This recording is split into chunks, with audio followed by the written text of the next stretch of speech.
Welcome to another episode of VGN Weekly. Members of the Virtual Grip crew will recap the previous week's races and bring us one-on-one interviews with racers, league owners, and commentators, as well as others from within the sim racing community. Please like and subscribe to the channel and ring that notification bell so you don't miss any of our broadcasts. If you are a league owner or potential sponsor and have a broadcasting need, please visit virtualgrip.net for info on how to get in touch with us. Thanks for tuning in today. Now let's go find some grip. Thursday night, it was Race 3 in Red Light Racing's Skidder Creek SK Modified Series at Thompson Speedway. Chad Alcaraz led the field to the green flag and held the top spot for the first 16 laps of the race. But it was Jeff Aho who stole the show early, leading the most laps for the third week in a row. The race saw its fair share of drama, with 9 cautions consuming 36 laps. Drivers struggled to keep control as self-spins and oversteer plagued the field. The most chaotic moment came on lap 61 when a backstretch collision between Hoyle and Hamill triggered an 8-car pileup, sending Donnie Moore into a barrel roll. The turning point came at the restart on lap 66 when Eric Stout reached second and bucked the night's trend, making the inside lane work, overtaking Aho for the lead and holding off all challengers to the checkered flag. Aho slipped back to 6th, but still claimed his best finish of the season. Next, we'll dive into the action-packed 4th round of Bootleg Racing League's Outlaw SK Modified Invitational Series at Langley Speedway. Trey Bloom led the field to the green flag with Brennan Myers alongside, but the action kicked off immediately. Aiden Young made a daring move around Chris Hazlip on lap 1, leading to contact that sent Hazlip sideways and triggered the first caution of what would be a stop-and-go night filled with bold overtakes on Langley's tight corners. Trey Bloom held the lead early, but by lap 31, Young had hunted him down. With a slick move through turns 3 and 4, Aiden Young powered into the top spot and never looked back, showing commanding speed and composure out front. James Lowe climbed up to the 2nd position, but he had his hands full with a charging Ruben Altiz, who used the restarts to his advantage and snagged 2nd position on lap 69. In the end, it was all Aiden Young crossing the line unchallenged to secure an emphatic victory.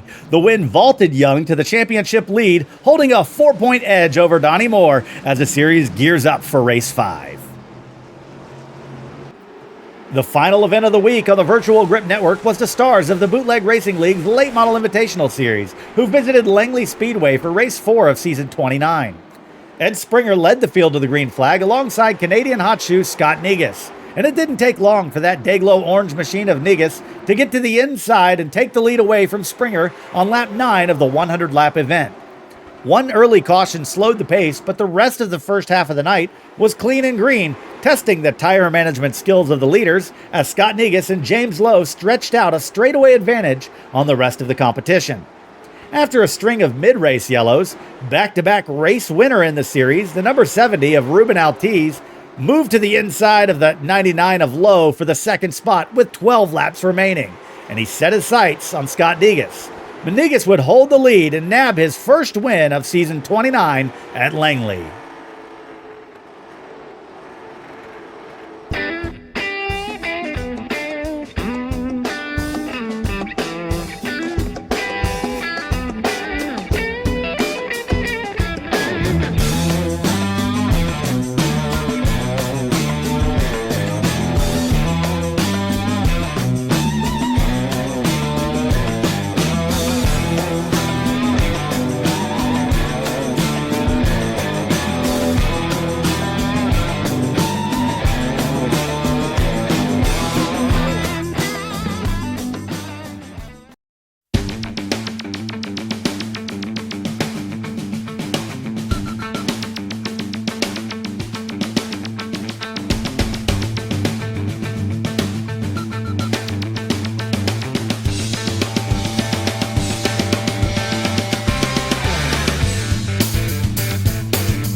Welcome back to VGN. My name is John Hine, and I am joined this week by Tom Ogle of the OBRL. And the OBRL is a league that follows the entire Cup Series schedule. We'll be broadcasting them right here on VGN. We look forward to having them. And Tom's stats with the OBRL, his first race was in 2018, April 29th, 2018. He started it in a Cup car at Talladega. Talk about baptism by fire. He has about 280 starts, which is currently the most in OBRL. He's got 36 poles. His average finish is 8.1. He's got 32 wins, 161 top fives, and 205 top tens.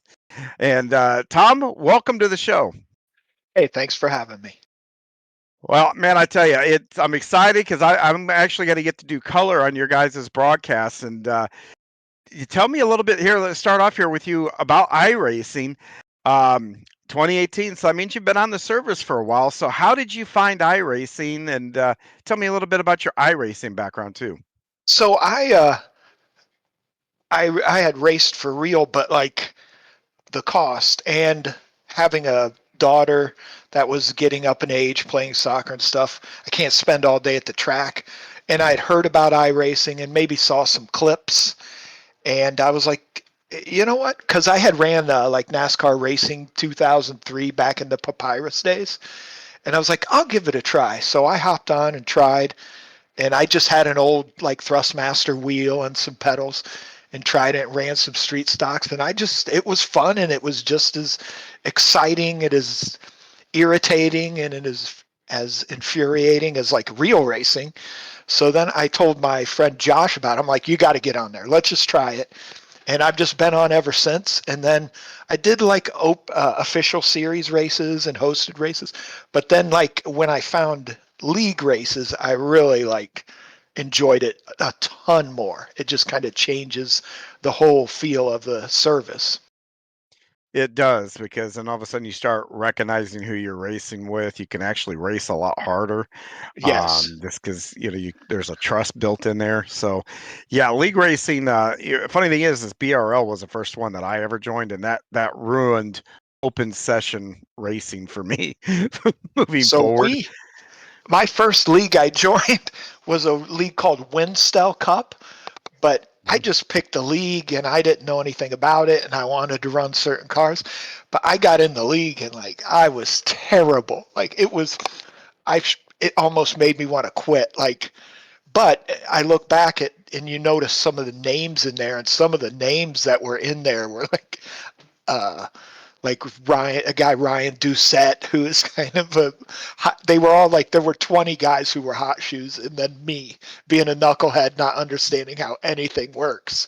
So it did make me run better though, but it was a humbling experience. Yes, I think leagues will definitely make you a better driver. Just because if you got some hot shoes in there, then you've only got two choices: figure out how to get faster, or just accept where you're at on the grid. So, you talked about different cars and leagues and stuff like that. OBRL is, that will be broadcasting is a cup car. Are there other cars and leagues that you also run?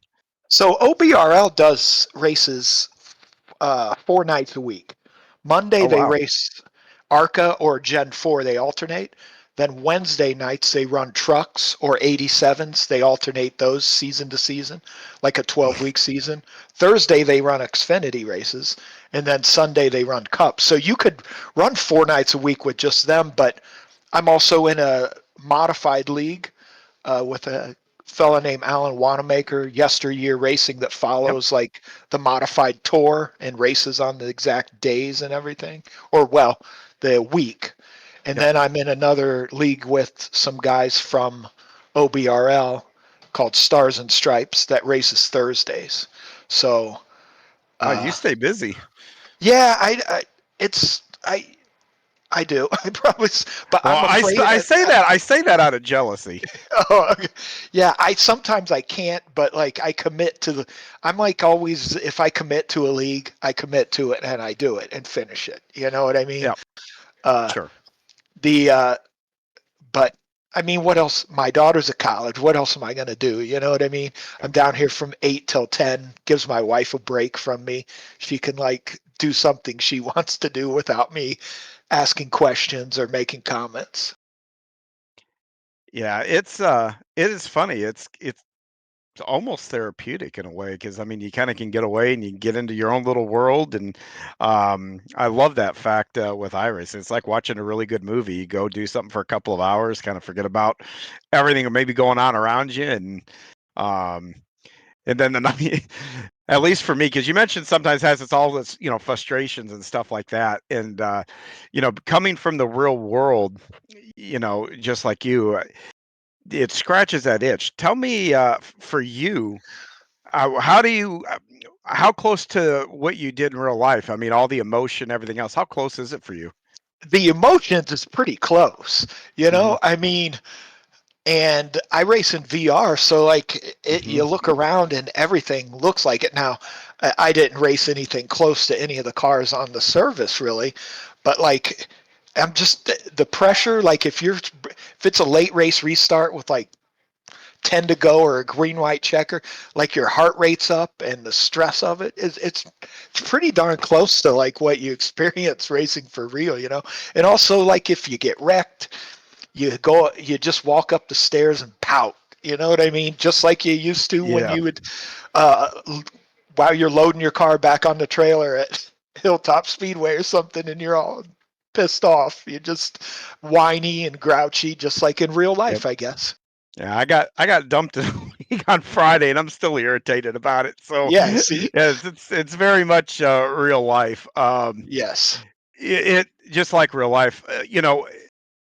That, when you're in there and is there anything that you do to kinda bring those emotions down or keep them in check when you've got those late race? Is it you start breathing like you would, like in a real life, You you have to just take that deep breath or You do. You just take a couple deep breaths, and then like I have a good friend who's we pretty much are in all the leagues together. His name's Josh Robinson. You'll see him plenty in OBRL on Sundays because he's really good. He's patient. He's like a robot, you know. And if like one of us is leading or something, and you know how if you're leading in a lap, car runs you bad, like you lose your mind, right? You lose all. Mhm. But we kind of help each other, and we're like, all right, calm down, calm down. It's your race to lose, so it's nice to have somebody to talk you off the ledge, also, you know. Yeah, it is, and, doesn't always work on my No, front, it but doesn't. but It doesn't. it's crazy, everybody, I'm sure you get asked this a lot too about, what is the biggest difference between doing that in real life and whatnot, and the 3 things I say is cost and it doesn't hurt when you wreck, but, Yes. and, the last thing is you don't feel the G forces. Right. And the Um, heat, like I remember just sitting waiting to go out for a heat race or something, you know, and yes. it's 7 o'clock on July 15th. You've been at the track all day and it's dusty and the dirt's sticking to you and you're sitting there in your helmet and there's a modified heat race on the track and your car's running and they keep getting caution after caution and you're just sweating and sweating. Oh, Yes. so I don't miss a lot of the stuff. I don't miss it at all either. Well, being in VR, and then I wear these headphones over the VR, so when I'm in there, it almost feels like I have a helmet on. So I actually get the heat, maybe not as extreme from time to time, but for me, I think that helps me with the submersion of it all. But yeah, under caution, you feel fine racing, then all of a sudden you're under caution. All of a sudden you're like, oh, you can't get air. Yeah, But uh, it's but the worst part is when you pull into your pits and you come to a stop. Can't get out of that car quick enough because the inside of your car gets real hot real yep, fast if you don't climb exactly. out. You want the helmet off fast. Yes. Right. Yes. It just feels so much cooler when you get that helmet off. But you know, in VR, like if you're in a real tense, Mhm. now my whole rig's in my basement, so it stays pretty cool down here in the winter and even in the summer. But still, sometimes I'll get off here and I'm all pitted out. And when my daughter was still home, I'd walk upstairs with my arms up, asking everybody for hugs. I'd be all sweaty and disgusting. So there's some races where you have Yep. to take a shower after just because you Yep. just sweat so much. Yeah, and usually the sweat ratio depends on the intensity ratio Yes. for me. Right. I don't know about you, but well, Yeah. we talked about OBRL, and that's what we are going to be focusing on here, VGN, and covering for you guys. Um, you know, that's going to be the only. We have short track. We cover the Wanamaker series with yesteryear, red light. These are all short track series. Cup now is a whole different ball game. From Talladega, Daytona down to Bristol, you've got road courses, you've got super speedways. So, tell me a little bit about your approaches to races. What is the length of a general OBRL race, and what is your strategy when you grid up? So it's usually like they make it so it's not a fuel run. So we usually have to make 2 fuel stops. Hmm. And like they make them, oh, I think they're 50 or 60% maybe of a real Okay. cup race. So there are races where you can settle in and like it does pay to save tires. And we run a ton of races green checker. We don't have a ton of cautions. Now, Mm. like some tracks you do just because, but like on mile and a halfs and stuff, we get it. You get a ton of green flag racing, and I think for guys coming into the league, one of the toughest things is green flag pit stops because when do you ever do those like in an official race or a non-league race? So you're going to get a ton of green flag racing and strategy overcuts, undercuts. But I always joke and I'm like, all right, I'm just going to relax for 10 laps here and then I'm going to take off and go. And of course, I'm on the outside passing like a lunatic, burning up my tires. And then I'm all irritated because I burnt up my tires and I didn't do what I planned. It's hard not to like, it's hard to have discipline, you know. You want to just go. So, but I am way better than I used to be. But it's tough. It's a tough league. There's a ton of guys that can win, and guys are consistent, but just very clean racing too, and a lot of camaraderie. A ton of great guys in there. We have a ton of fun. Uh, you forget, like I did the Daytona 24 race, and you forget how toxic the chat is like in Oh, official races. yes. Like it's miserable. I Like just mute it. yeah, guys calling each other out and everything. So that's one of the you don't get that at all in OBR. And really, like guy, if you do get into a guy and you reach out and apologize, I mean, guys get frustrated, of course, but it's a ton of respect. It's a real respectful league. But we do talk trash and stuff, but nothing offensive. Well, and I think that helps the league, even when you have disagreements about what happened. Being in the league, you're more apt to probably talk it out. Go to a guy, Yes, say, "Hey, what's the deal there? Why'd you wreck me?" right. Because it's And not then, so anonymous, I think. yeah, no, and you can agree to disagree, which is fine, but at least you can come to an understanding. Okay, he didn't like Right, that very much. Well, okay, I'll maybe or maybe not keep that in mind for next time. We're in that situation. right. And some guys are receptive to that. Some guys, I suppose, aren't. But um, I got to ask this. When you guys qualify and then you grid up, I think I'm going to bet 70-80% of iRacers do this. You pull up your relative screen.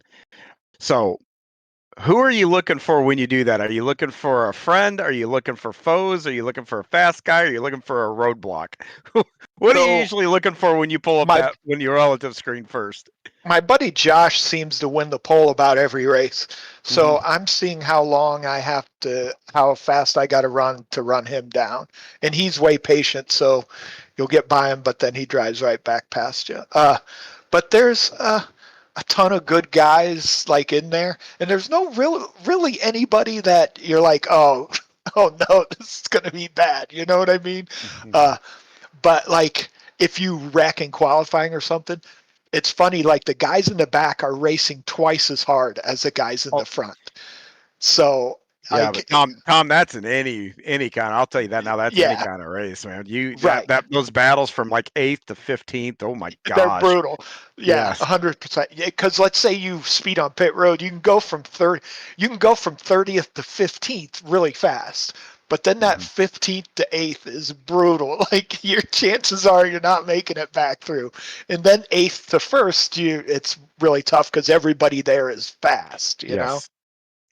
So, Yeah, yeah. that's racing in a nutshell, and that's part of, I think, some of the frustrations if you make that Yes. mistake, or you've got a really fast car, but all of a sudden you're back around 20th, and Right. you've got to work your way around guys that don't want to be passed with a Right. much faster, and you have the faster car, and yeah, Yeah. that is yeah, that's racing in a nutshell. And then For LA, that's tough. I'm in a league on Thursday nights. Like, so OBRL has a 35 and over age group and Hmm. 35 I rating and under. So it Oh, keeps us all nice. pretty close. I'm in another league on Thursdays called Stars and Stripes that, like, there's no limits on either. Hmm. So it's a ton more aggressive. You know what I mean? And it's Yeah. a whole different vibe. Like it's kill or be killed. You know, Hmm. every start is like a feeding frenzy. That's where we were in the Cup cars on at Chicago, and you had to give up so many spots to save your tires, and then fighting back to get them back was brutal. So each league has like its own vibe and a different like level of attitude, I guess. Yeah, it's kind of cool. It has their own culture. I think you're right about that. But I also think the kind of cars you're driving and the length of the races also can dictate that. I run a lot of dirt, so they're 30 lap features. Right, So you got it's to go. you got to go. Yep, You no you tire see saving, you no you you nothing. see even an inch, you got to take it. Right, And you know asphalt, you get a little longer races, so you've got to be a little patient here and there. But you still can't waste a whole lot of time because right, those guys, like you said up front, that are fast, and you're going to lose contact with them if you don't get up through there. right. Um, but again, I think that's what everybody really likes about racing. It's not always easy. No, Um, it's hard. Every win you think, if you go a couple races without a win, you think I'm never going to win again. I probably should just quit. It's the worst thing ever. And then you get a win, and you're like, I'm never going to lose. I can beat anybody. yeah, or you win one week, and then you go from that hero to a zero in a matter of a week. So Yes, definitely. um, it is. It's an interesting kind of a roller coaster with ebbs and Yeah. flows if you It's do just enough like of it. any sport that you do or whatever, you know. Yeah. I only do fixed racing, or I only do Yep. fixed leagues. So like the problem with that is you got no excuses. It's Yeah. only you. There's no reason you stunk besides you stunk. There's no reason. Yeah. Those Nobody I outspent you, outset up you, nothing. At least in yeah. real racing, you can say, "Oh, that guy outspent me. He just bought that win." Whether you know that for fact or not, that's just Right. It always a good doesn't matter. built-in You got to have excuse. something. When you walk Yep. back up in the stands, you got to have some excuse. You can't just go up there and say, well, I stink, I guess.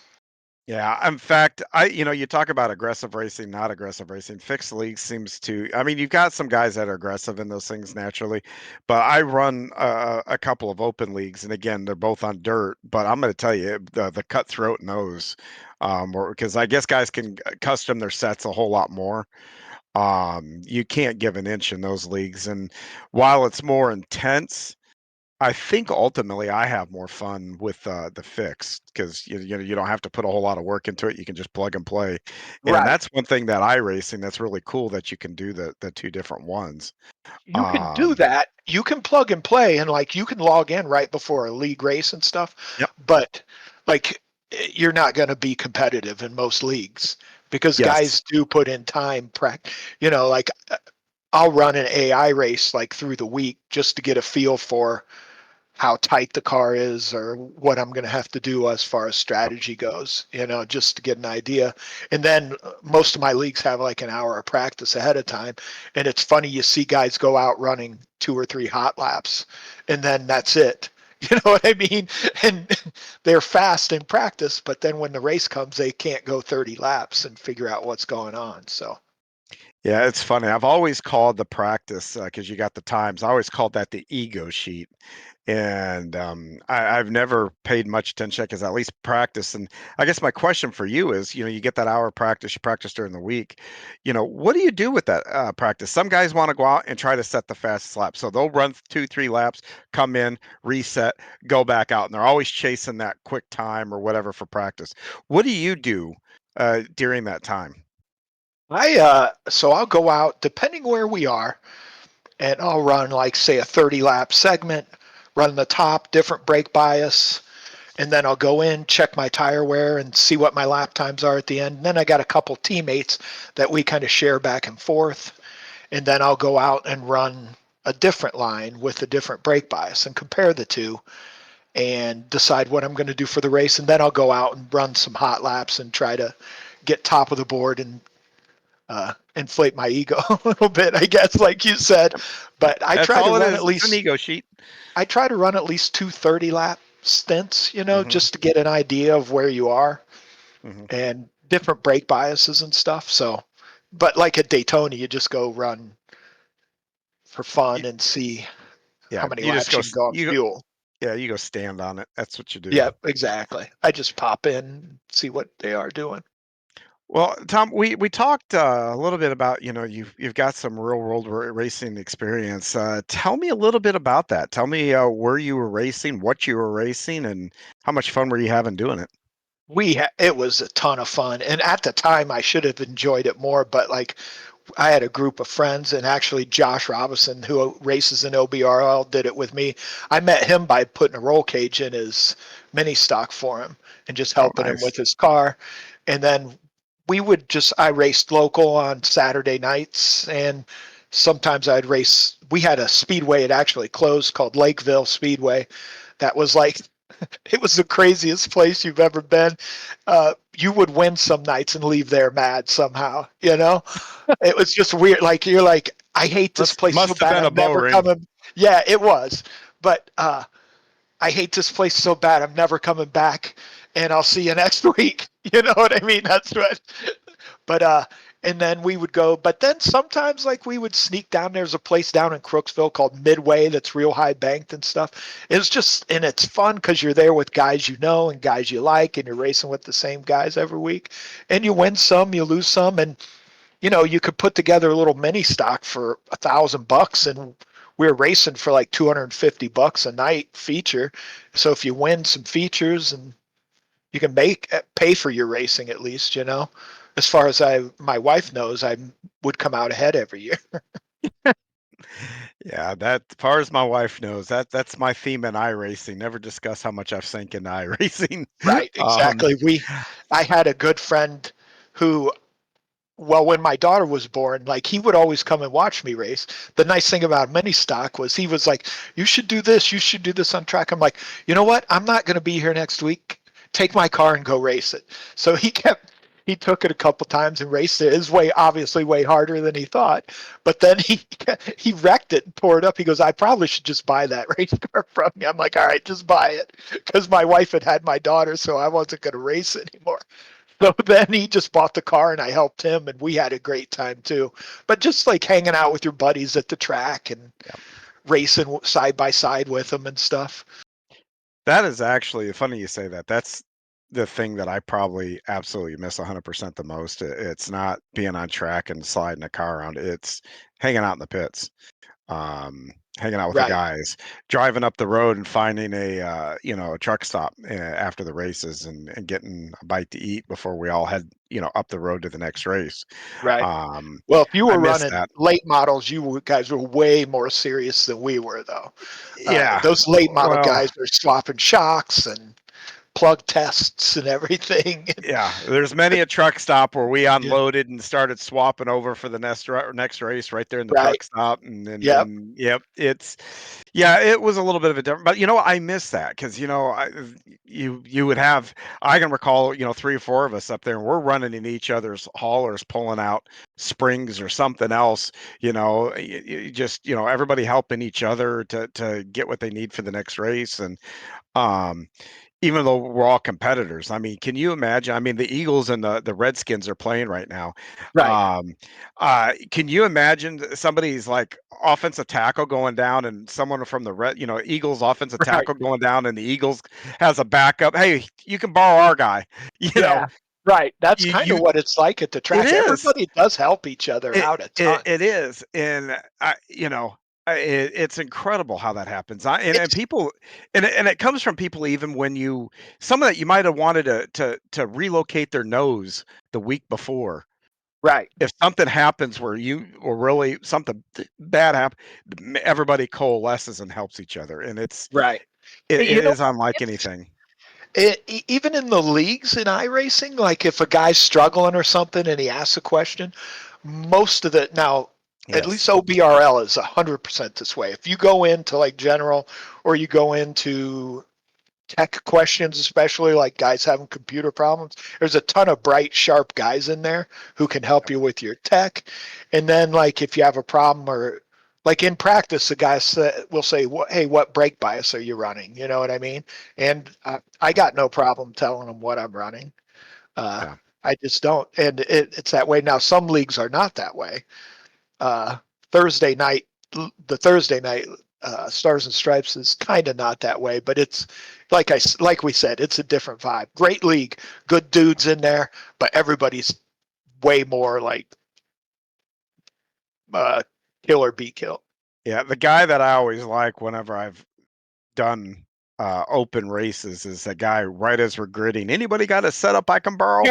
It's like Yeah, it's like, you and know, I think to myself, please don't give him one because you've got to practice with setups and stuff like right. that.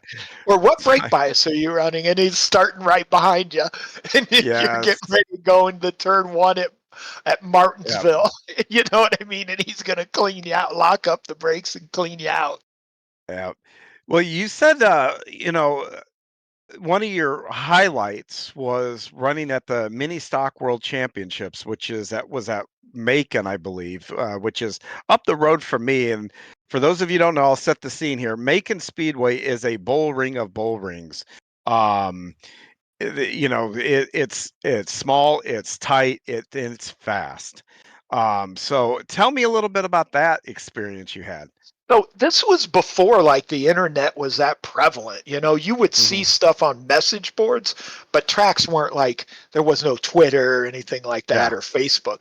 So like I just happened to see something like the Dirt Track World Championships, and it was in the fall when everybody's done Hmm. racing.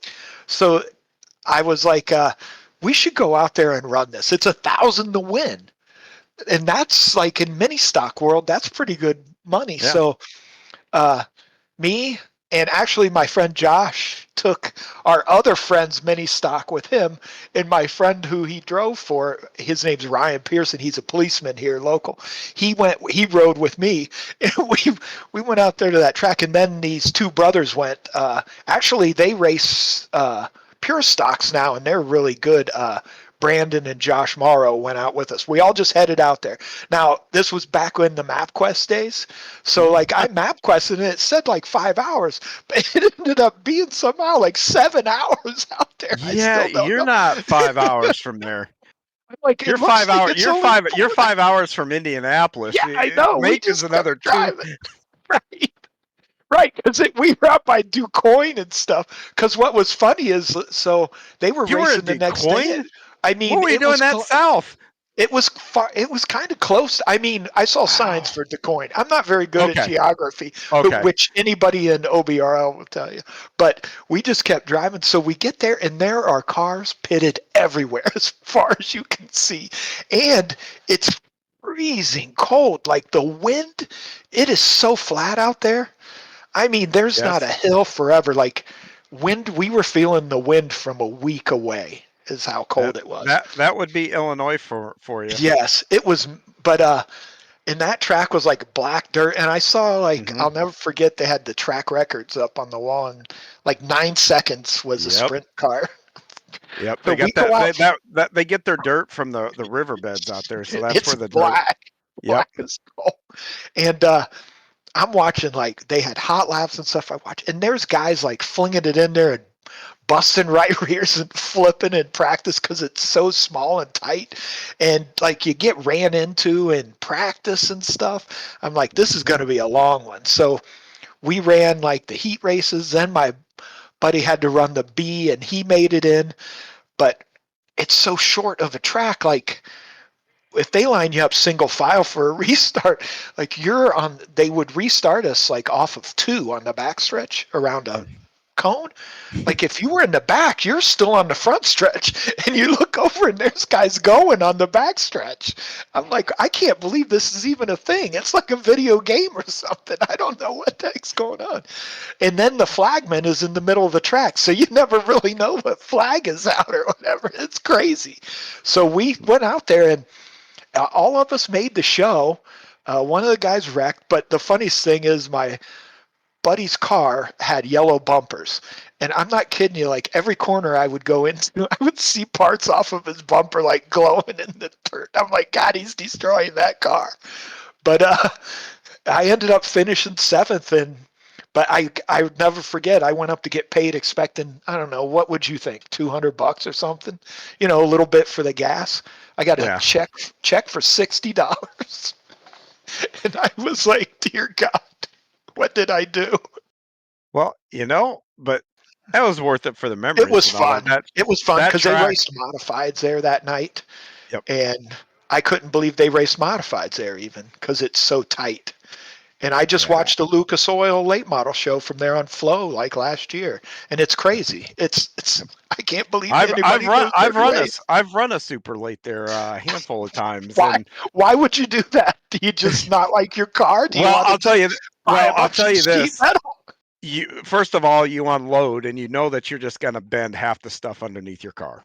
That's number one before you even unload it.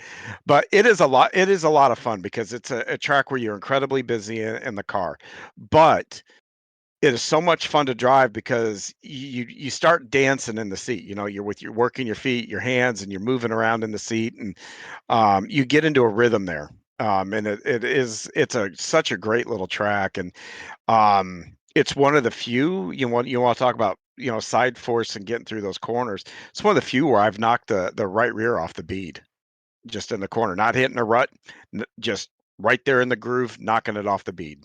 On our cars, Um, guys were busting like right rear wheel bearings and just Yep. flipping so hard and stuff. I was like, do I even want, if it wasn't such a long drive, I would have just loaded up and went back home.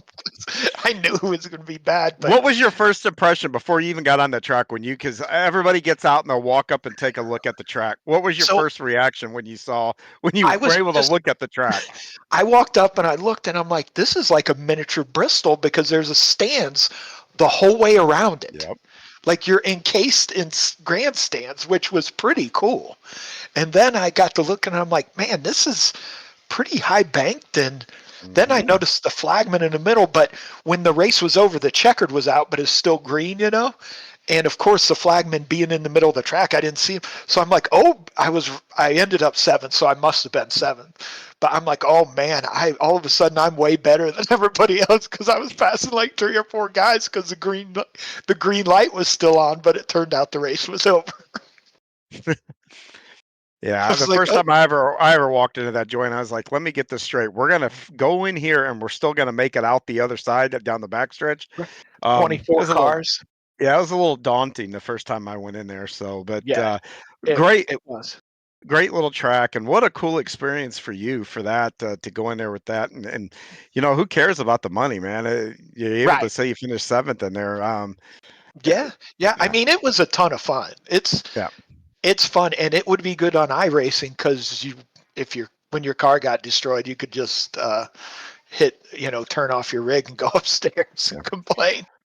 That's the funny thing about the other thing about racing. I mean, I think for most folks, um, the glory is worth more than the pay, and I think that goes at any level. I mean, if I ran Indy, give me that Borg Warner. I understand that's a $2.5 million payday, which is fine. I want that trophy. Yeah, I And I think couldn't tell you racers are. any Hmm? money that I won. I couldn't Yep. name but I can remember like some races that I won that really like I was really happy to have won. Yeah, or like you're a NASCAR fan or Martinsville. Who cares what Martinsville pays? You Right. got The a clock clock. You would be clock. awesome. Yeah, Yes, you the know. clock would be excellent. Yeah, Yeah. 100%. You know what though? Even like on iRacing, like in the modified league, like Mhm. winning at Martinsville in a modified, like for me was pretty awesome. You know what I mean? I mean it's a stupid iRacing league, and I'm the only one that knows. But I'm like, Yeah. yeah, I wanted a modified at Martinsville. So like, but as far as iRacing goes, like I remember races I lost way more than ones I won though. Like the losses hurt way more than the wins feel good, I think.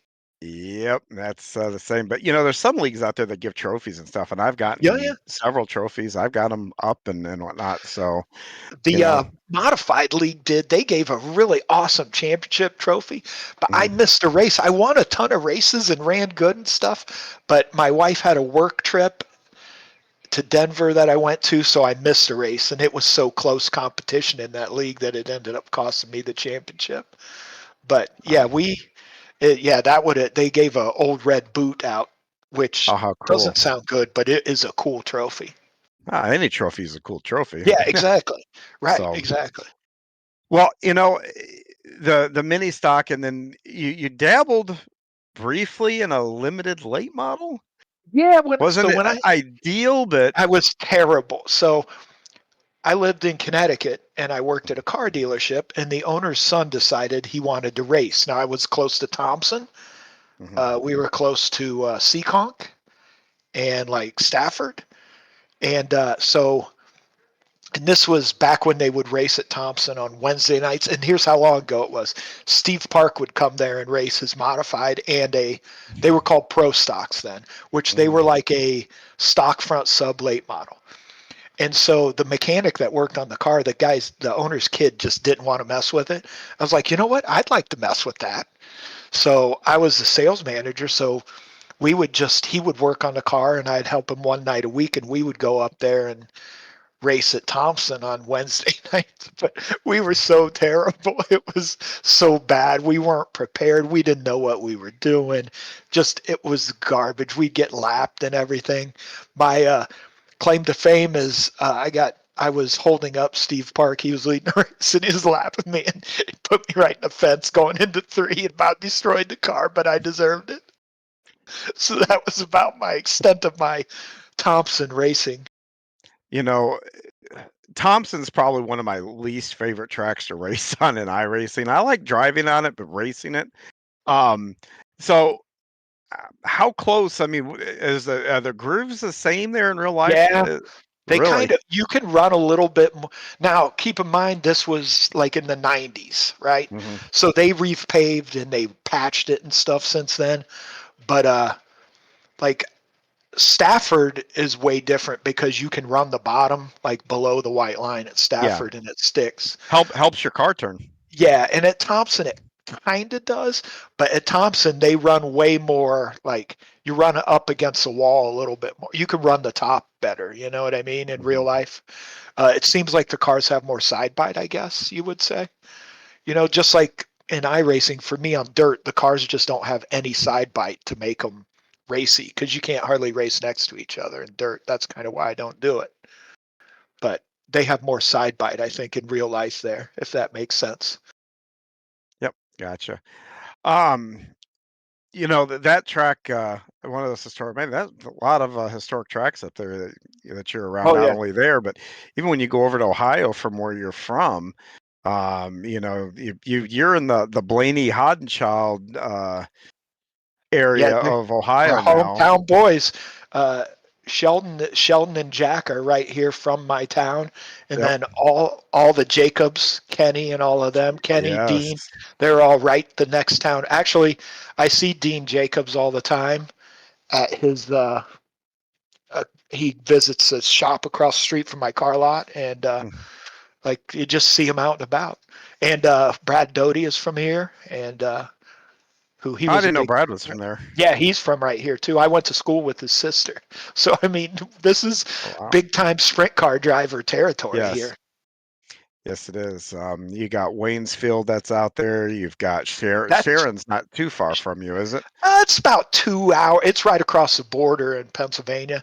Waynesfield is more over towards Indiana. Uh, of course, we got Eldora here.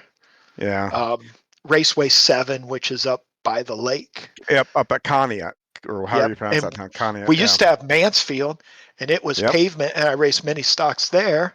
And then they made it dirt, and I didn't go when they took the pavement off of it. Yeah. But they even had the truck races there. Yeah, So and you we're got kind of in a hotbed of Hilltop, race. Port, Hilltop. yeah, Portsmouth. You got all Yeah, kinds of yeah. good tracks through there. Portsmouth flooded, and I don't know if it's Yes. going to reopen. But probably the funnest track around here. We used to go down there and race, like in our off season, when we weren't racing. Like our local track was Midway Speedway down in Crooksville, Ohio. Hmm. It's like there's no cell phone service there. It's so far away. Like it's far away. I want to race there one time, and it's probably like my favorite. Because if you go visit like another guy's track, Hmm. and you can go in there and win, that's huge. Like the guy that worked out of my shop took one of the cars down and won this King of the Hill thing at Hilltop down in Poolville, Ohio, which is another one of those tracks where there's no cell phone service. So like going to a different track and winning on like another guy's turf is the best feeling. Yeah, I have a theory why that most of these racetracks are so far away from everywhere is because, if you look back at stock car racing, the history, I mean, it was all started by bootleggers. Right. And I think they were off, way, way, way off the beaten path to see who had the fastest car. Probably. Yeah, that's my theory. Well, Um, now, I mean, nobody would want one like in their backyard, probably. well, there's that now, but yeah, Yeah. but most of them haven't moved. I mean, Eldora, Right. 50s, Yeah. quite a few of them back in the day are still running. So, Oh yeah, um, Eldora is huge. Like people from here go out there and camp for the whole week, like of King's Royal and yep, the Dirt Late Model Dream and all those races. yep. And I'm going to tell you now, I've been to Talladega, I've been to Eldora, and I'm going to tell you what happens across the street in that field at Eldora those weeks. Talladaga's Tal- Yeah, Talladega's got nothing on those folks. it gets Um, heavy. There's been quite a few like local marriages ruined over at yeah, Eldora. yeah, That's for I can sure. see that. For sure. Um, Nothing like a bunch of rednecks, a Uh, lot of booze, Booze and then the and heat. I think the heat gets them, makes them yeah, crazy. and then everybody's got these golf carts now, so out Right. the track is not where the only places racing and shenanigans with motor vehicles A happens, and 100%. A hundred but percent. Yep. Yep. yeah, Definitely. yeah. So if you ever were thinking about a trip, I would head to Eldora before I went to I've Talladega. been there a ton. I've been Yeah. there probably like 10 times. The problem is, like, I don't want to, I'm getting old. I'm 56. Like, they get so loaded, like in the front stretch stands, that like Oh, I people know. get sick and that Well, they I sell those just, buckets of beer there, like right, ungodly, exactly. or In bags that of beer, and they sell lake water. It's called yeah, lake water. It, yeah. and I watch all the races from there over. I watch on Flow, Hmm.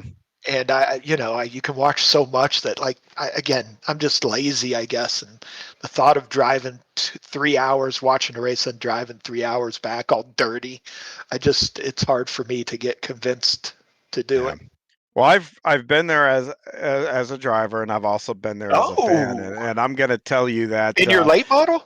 yeah, and I'll tell you this: I've probably had more fun staying the night in a camper out there, kind of. And I stayed, believe it or not, people that know me probably won't believe this, but I actually stayed fairly sober, maybe a drink or two, nothing Well, if big. you're racing, you But kind I'm gonna, well, even when as a fan, I wasn't even driving when I actually stayed the night, because when I raced, we stayed the night in the track in our haulers. okay.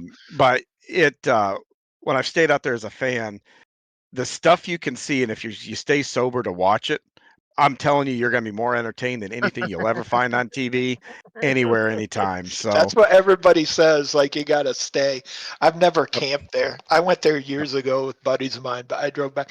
When you had your late model out there, how did you run? Did you run pretty good? Were you there for like a big show or just a we were local? there. We were there for Appleseed Classic. I wasn't there for the Dream or anything like that, but um, it was I think we were about mid pack when we were there. Okay. I screwed up and fought guys on what gear ratio we were going to run, and turned out I was wrong. So, and that's a track that you need It's that. so hard on gear and track. It's Well, like it is, and I think I would have been right, other than they dropped water on the track right before the feature, right. and they reworked it pretty good. And I knew when I was watching them doing it, I knew right then and there we were screwed. So, but that happens in dirt racing. But, Yeah. um, you To know, me, like it's amazing. Dirt late models is the one place, like the one kind of racing where like you can load up your late model and go to Eldora and you can be gridded up right next to like the top guy in your sport. Like they're mhm, not going to let me go play receiver for the Eagles. But dirt that's late true. model racing, you can go race against the absolute best in the Yep. sport. Like it's pretty impressive, and when like a local guy does it, it's admirable to even take the chance and go out there. Yeah, I guess I'll indulge here. A great example of that, and I'll give you a personal experience here. I try not to put myself in this deal too much, but I remember as a young kid, one of my first dirt late model races. We went out for hot laps. I was in the make ready shoot, and as I rolled out, I kind of rolled out a little slow, and Billy Moyer drove right by me. And mind you, I'm a 16-year-old kid, Yep. and I thought, "Holy cow, that's Billy Moyer!" Right. And Flagman winds us up, and we go down to the corner, and I go roaring by him on the backstretch, and I started thinking, yeah, that I'm that good now. Next corner, man, Billy came around that corner, rear blade up over the wall, right against the wall, drove by me like I was standing still. And you want to talk about feeling, you know, Right. as small can get. It was Yep. like eye opening. But to your point, you're right. That's one cool thing about racing is you can race your heroes, and you see it I mean, Kyle Larson shows up. Can you imagine? Larson's run late models, and he's run sprint cars, and he's Yeah. run USAC on the asphalt even. He Can you raced at our imagine? local tracks here in Yep. all-star races. I was working the track and like somebody was like, that kid over there is signed with Chip Ganassi. I'm like, who is it? And they're like, that's Kyle Larson. He was running that 71 Indy race parts Yeah. sprint Yeah. car. But and local guys get to race against those guys like when the high limit comes here and stuff. That's like one of the few chances like you can race against the best in your business, you know? Yeah. And the thing is, you go back 20 years. Can you imagine in the 60s when Mario Andretti showed up to these short tracks and Johnny Right. Rutherford showed up at these short Yeah, tracks? We talk exactly. about now, no disrespect to Larson or any of these other guys. They're not Mario Andretti. Well, Larson isn't Mario yet.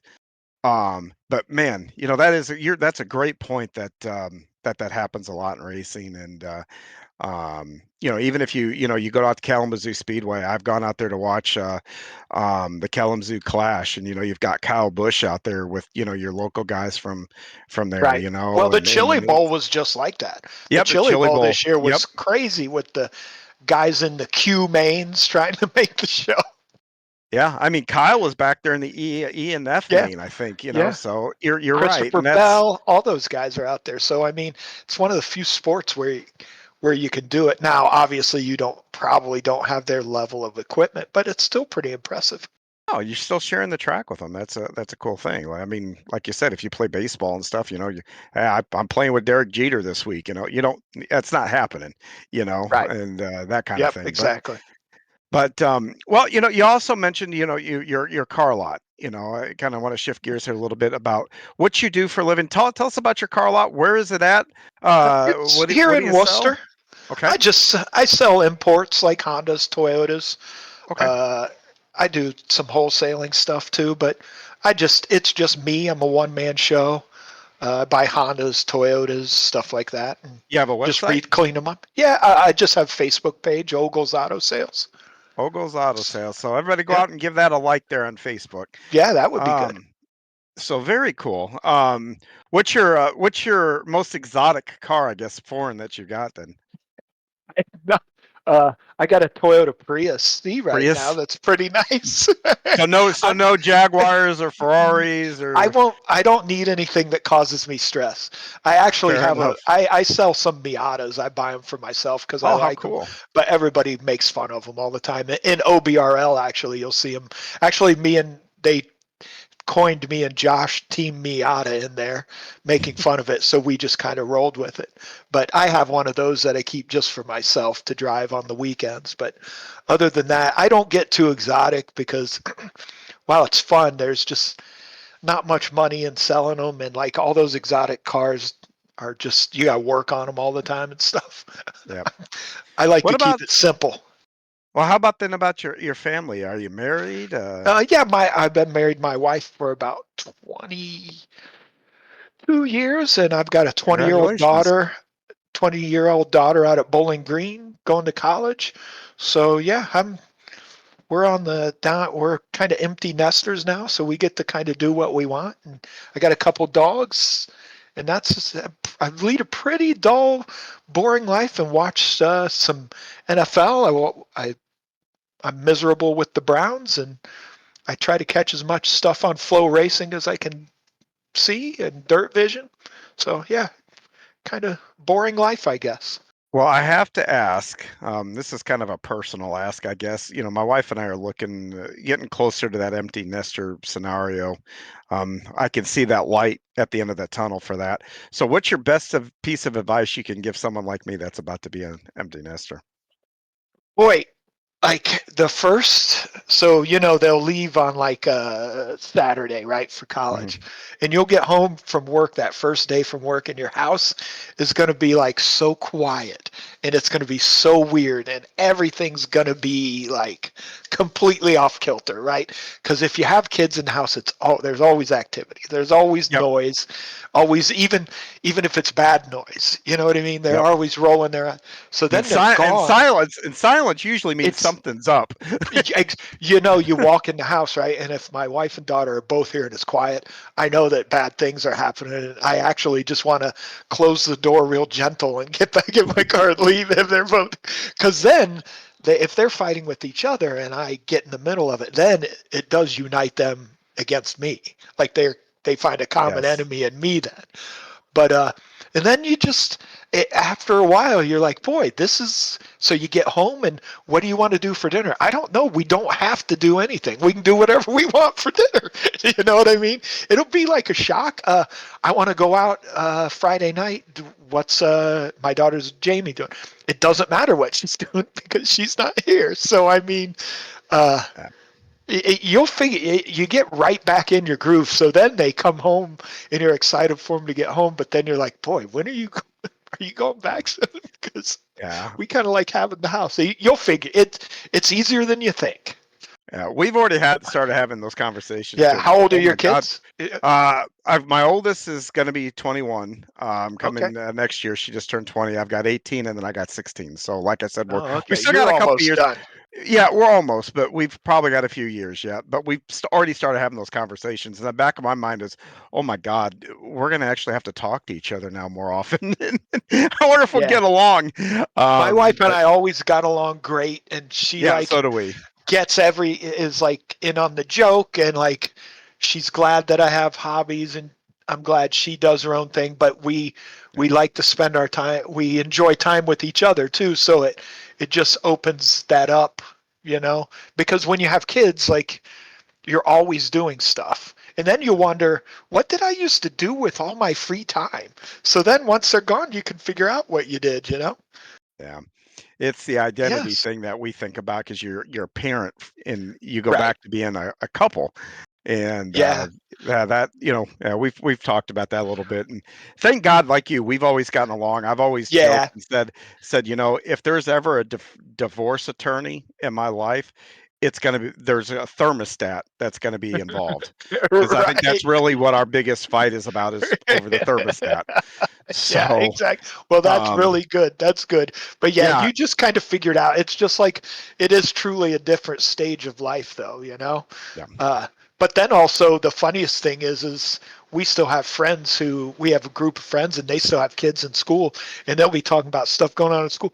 And I can see the high school from my house, but like as far as I know, I don't even know if they're in school or not. Like I get so like you go from being completely entrenched and because my daughter played soccer, so we were completely entrenched with everything there, teachers, everything. Now I couldn't even tell you if they're even open anymore. You know what I mean? Like you get right out of it and on to the next thing so fast that you won't skip a beat. oh, cool. That's good to You'll be know. fine. You'll be fine. Well, Tom, I really appreciate you giving me a few minutes here, especially on championship week for the NFL. A lot of good stuff going on today. So, The game um, it worked out perfect. The game I was a don't want to know. horrible I don't want blowout. to know. Oh, I I'm don't want sorry. to know. I don't All know. right, I don't never want to know. mind. Don't want to know. You're going to fit in Um, good with OBRL. I'm really looking um, forward to you guys broadcasting oh, OBRL. I I can't think wait. you'll like it. It's a bunch of good dudes. We yuck it up and tell Yep. jokes and like it's just a great bunch of guys. So I think you'll enjoy it. And it's Uh, good racing. I just hope you guys can withstand Zach and I droning on. So, No, and hey, I apologize for droning on this long in this interview. no, They no, it's good. constantly make fun of me in the league for like being long-winded. Well, So, and here's the thing. Our goal with the show and why we started it way back is, we wanted folks to get their personality so people know a little bit about who they're racing. And, we've done most of the BRL guys so far, and the comments that I've heard and the feedback that I've got, it is maybe on some levels brought the league a little closer together, because now when they're on track, they're behind somebody. They actually know yeah, who they're behind. And, yeah. it is so cool to hear that. It's that And, way with, I think that's the great thing about once you get into leagues in there, it is like a community and you know the guys and like you think about the guys and guys like, you're just in there, you talk, like this guy has a family and stuff. And also like you're way less likely, you don't want to yell at a guy and like say horrible things to him. And then like, you're like, boy, he's such a good dude. I can't believe that I even had a problem with him over iRacing. So yeah. yeah, definitely. Well, like I said, it's really cool. We really look forward to broadcasting the OBRL and watching you guys It's throughout a the school great year. league. It's a Yeah, great league. I'm excited about doing cup races too on top of that, because that's not something I've broadcasted a few Xfinity races Right. with another outfit. Always enjoyed doing them. They're a little different than obviously doing a short track. Sure. Yeah. Um, but it is a lot of fun. I enjoy doing them. So, Yeah. but We joke around. We have a good time in the league. Uh, if you ever need dirt on any of the guys, I got funny stories about all of them that I can well, tell you. I've been in the good. league for a long time, and actually, the guy that originally started, his name was Steve Thompson, was a funny guy, and like really kind of encouraged like guys to like joke around and be Well, weirdos. You know what I mean? It's like so it's been a good league. yeah, well, we plan on being around for a while, so we'll Okay, have you good. back on, and then All we'll right. have to Yeah. ask you some of those dirt questions, so we have a whole Okay, new no show out problem. of it. Some of them you So, probably are maybe not PG yep. Well, rated. but here before I go, I always end these up with a section I always call green, white, checkered. It's just a Okay. real quick either or, just three rapid fire kind of questions. You ready? Okay. Yep. Hit me. Dirt, asphalt, or dirt or asphalt driving and spectating. Which one do you prefer?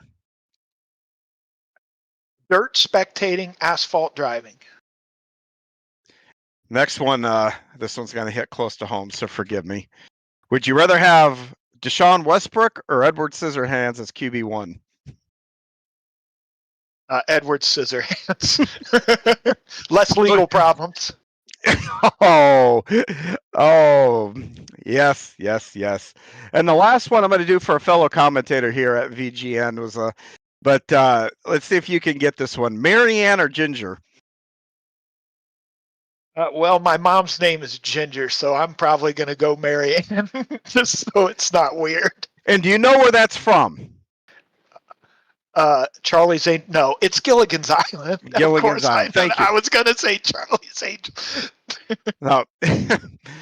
There we go. So Soup. Yeah, I know it's Gilly's guy. I'm 56. Yep. I'm old. Remember, you're going to be broadcasting the Old Bastards League, so we all know who that is. Well, Soup is a broadcaster on some of our other broadcasts and all that. So that one was for Soup there. So hopefully he watches this and gets a kick out of that. But your first race is coming up, and right before I let you go, I do want to touch on it a little bit. It's going to be Daytona. We all know Daytona's a wild card. You know, a lot of times your fate can be dictated by others. Actually, most of the time your fate is dictated by others.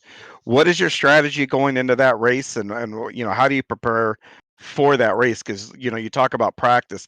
It's not a track that you really need a whole lot of practice on. No, I just try to get in a line with usually my buddy Josh and I, and maybe we got a guy, Brian Lynch, and a couple other guys that we line up, and we just kind of run our race. And the key to the whole thing is going to probably come down to who gets on and off of pit road the best under green on that track, because I can push pretty good. And also I'll stay behind the guy, even though they'll tell the guy I won't. If I tell a guy I'm going to stay with him, I always do. But so that race is going to come down to a green flag pit stop, and whoever gets on and off of pit road the best without losing guys to penalty, and then gets reformed and gets their momentum up, will win that race.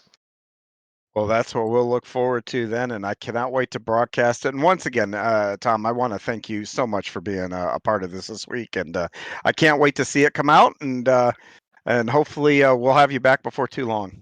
Hey, thanks again, I apologize for rambling on. I have diarrhea of the mouth sometimes, but I really appreciate you having me on.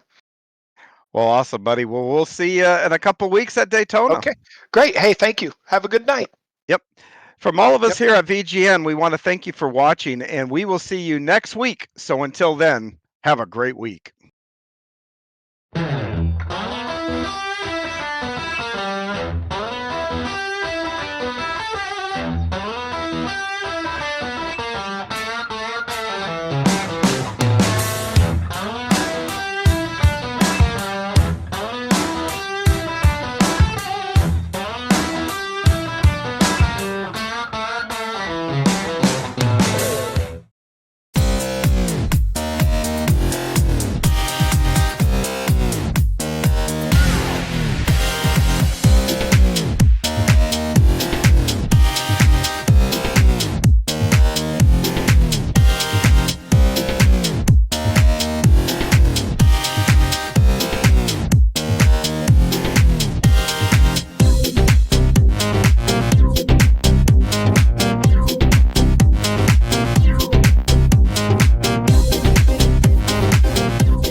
Coming up on VGN, the Red Light Racing Skidder Creek SK Modified Series will be live from Concord Speedway on Thursday, January 30th at 7:55 PM Eastern.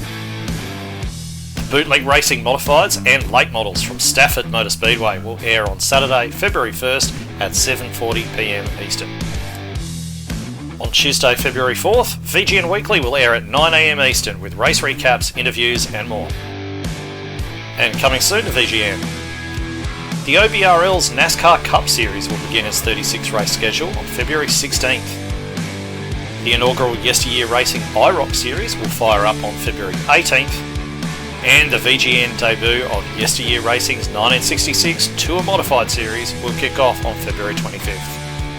You can see our full schedule at virtualgrip.net/calendar. Thanks for tuning in to this episode of VGN Weekly. Join us next time for race recaps, interviews, and much, much more. Please like and subscribe to the channel and ring that notification bell so you don't miss any of our broadcasts.